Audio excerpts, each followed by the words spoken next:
Alors, on va filer à Berlin en attendant de vous retrouver, Nathanaël. Retrouver notre ami Amaury Guibert. Bonjour Amaury, qui a choisi ce matin de nous parler théâtre. Alors, non pas de ce qui s'est passé sur scène, une pièce qui a provoqué quand même, justement, beaucoup de remous à l'extérieur du théâtre.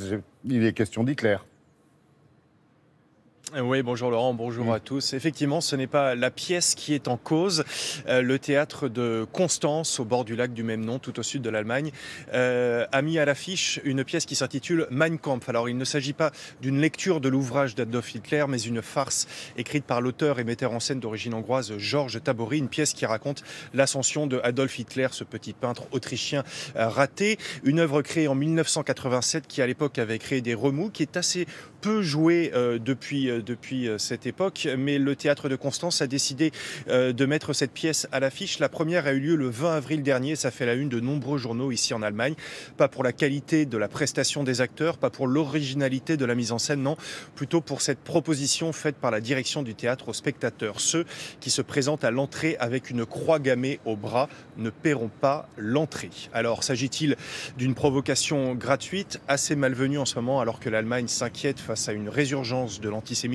S'agit-il au contraire d'une performance politico-artistique?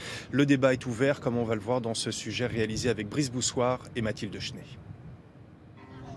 Il y a foule pour la première. Au théâtre de Constance, ce soir-là, on joue Mein Kampf, une farce de Georges Tabori. Mais c'est moins l'affiche qui retient l'attention que l'offre faite par le metteur en scène. Ceux qui se présentent avec une croix gammée au bras peuvent entrer gratuitement. Les spectateurs sont divisés. C'est une blague dont on aurait pu se passer. Ça détourne l'attention de la pièce. Ça montre combien les gens sont manipulables, comment ils peuvent se fourvoyer. Et à mes yeux, ça montre aussi combien il est toujours facile aujourd'hui de manipuler les gens. Ce soir-là, 8 personnes seulement se sont présentées avec une croix gammée. 6 l'ont finalement retirée avant le lever de rideau. Pour le metteur en scène, ce qui se passe sur la scène a autant d'importance que les réactions dans la salle. Avec cette question centrale, jusqu'où le public est-il prêt à aller? Hitler est toujours là, partout, il est en nous. Peu importe ce que l'on croit et d'où on vient, personne n'est immunisé contre l'idéologie d'extrême droite. Mais ce happening artistique a choqué en Allemagne, particulièrement dans la communauté juive, qui critique aussi la date choisie pour le début de la pièce, le 20 avril, un jour bien particulier. Doit-on célébrer le jour de la naissance de Hitler avec la première d'une pièce? Ça ne va pas du tout.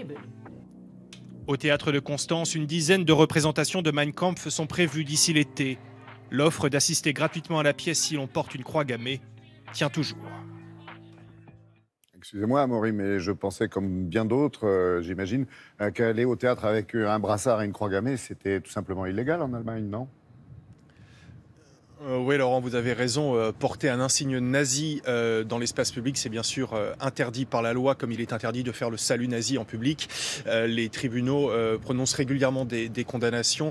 On risque pour cela jusqu'à 3 ans de prison. Mais le cas qui se présente aujourd'hui avec cette pièce autour du théâtre de Constance est assez inédit, bien particulier. D'ailleurs, la justice locale a été saisie. Le procureur de Constance a mis les choses au clair. Pour lui, eh bien, ce qui se passe autour de ces théâtres relève de la liberté de création artistique. Ça ne tombe donc pas sous le coup de la loi. C'est un petit peu le même cas de figure qu'un film historique avec des acteurs qui doivent porter des uniformes ou des insignes nazis.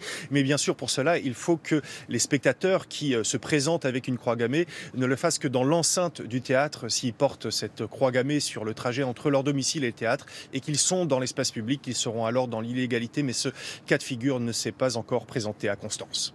Merci Amaury, et on vous souhaite à vous et à vos équipes une très belle journée.